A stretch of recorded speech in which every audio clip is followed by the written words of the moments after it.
बच्चों, आज मैं आपको जनसंख्या की समस्या के बारे में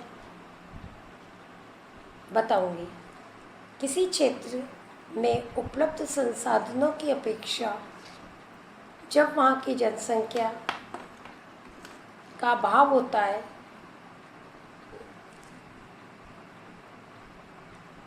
तब समस्या उत्पन्न होती है। यानी संसाधन तो अधिक है और जनसंख्या कम है। ऐसी स्थिति के अंदर समस्या उत्पन्न हो जाती है। इसके विपरीत यदि किसी क्षेत्र में पाई जाने वाली दशाओं के भीतर उच्चतम जीवन स्तर को बनाए रखने वाली लोगों की संख्या अनुकूलतम या अभिष्ट जनसंख्या कहलाती है। उच्च औसत जीवन स्तर, प्राप्त रोजगार, संसाधनों का औचित्यपूर्ण विकास तथा संतुलित जनांकीय संरचना अभिष्ट जनसंख्या के सूचक है। प्रत्येक राष्ट्रीय अनुकूलतम जनसंख्या के लिए प्रयत्नशील रहता है।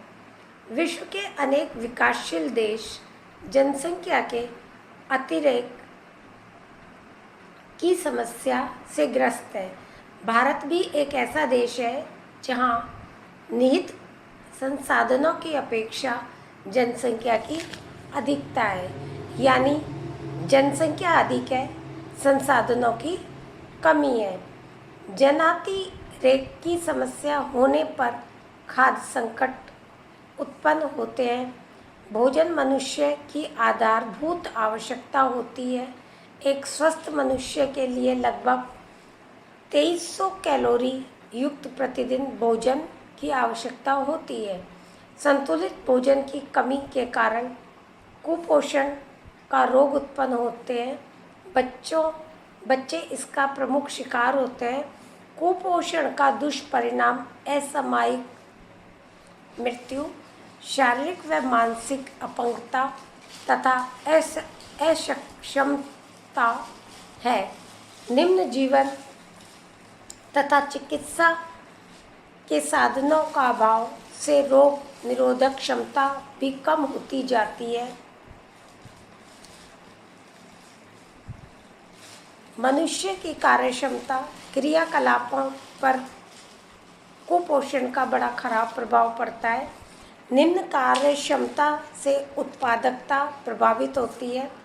कृषक आबादी अधिक होने इस निम्न उत्पादकता का प्रभाव खाद्य के अभाव के रूप में पड़ता है। इस प्रकार दरिद्रता का यह जो दुष्चक्र है ये चलता रहता है। जनाधिक्य एक विश्वव्यापी समस्या है। सीमित प्राकृतिक संसाधनों एवं निरंतर बढ़ती हुई जनसंख्या के कारण पृथ्वी की पोषण क्षमता असंतुलित होती जा रही है। अनेक अफ्रीकी, लैटिन अमेरिकी व एशियाई देश में खाद्य संकट की बहुत भयानक स्थिति है।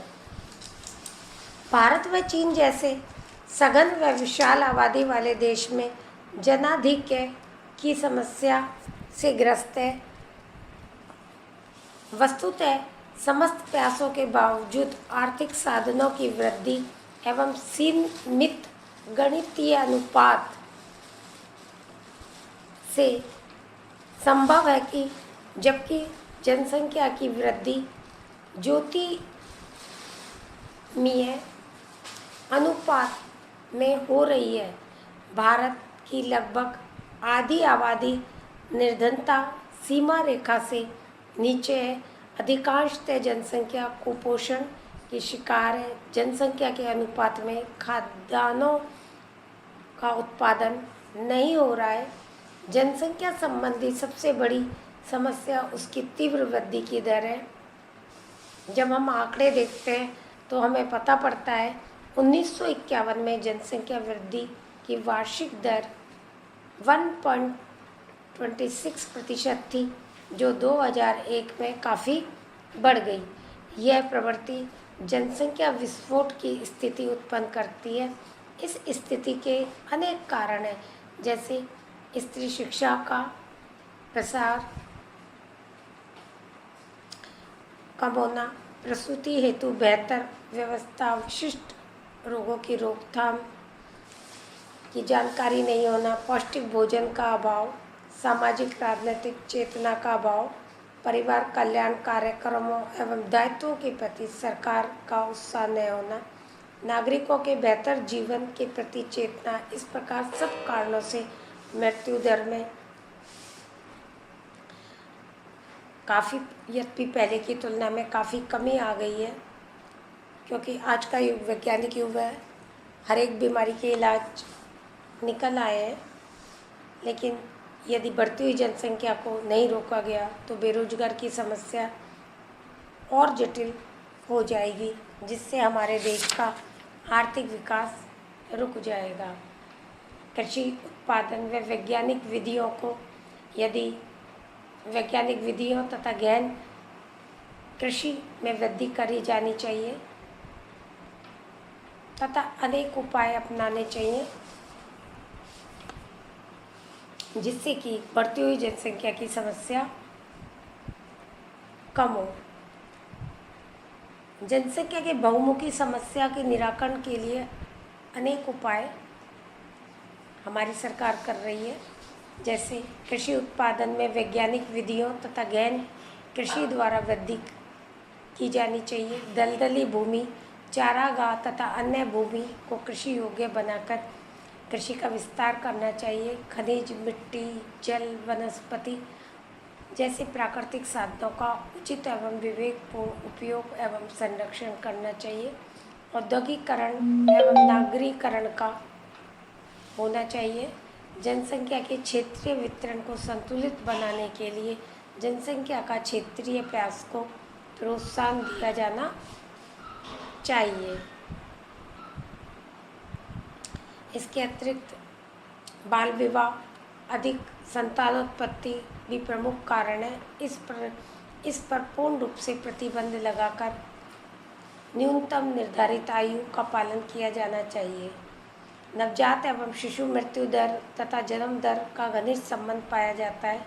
ऐसी स्थिति में परिवार नियोजन के कार्यक्रम में प्रगति जो धीमी पड़ जाती है उसको बढ़ाना चाहिए। शिक्षा का प्रसार एवं रहन सहन स्तर में वृद्धि करके अशिक्षित लोगों को शिक्षित किया जाना चाहिए। हमारे देश में विवाह आवश्यक माना गया है। भयंकर छूत एवं संक्रामक रोगों से ग्रस्त व्यक्ति विवाह करके निकृष्ट संतान उत्पन्न करते हैं। ऐसे व्यक्तियों को कानूनी रूप से बंध्यकरण किया जाना चाहिए। देशवासियों को कार्यक्षमताओं में वृद्धि करने के लिए पोषण तथा स्वास्थ्य की ओर ध्यान देना आवश्यक है।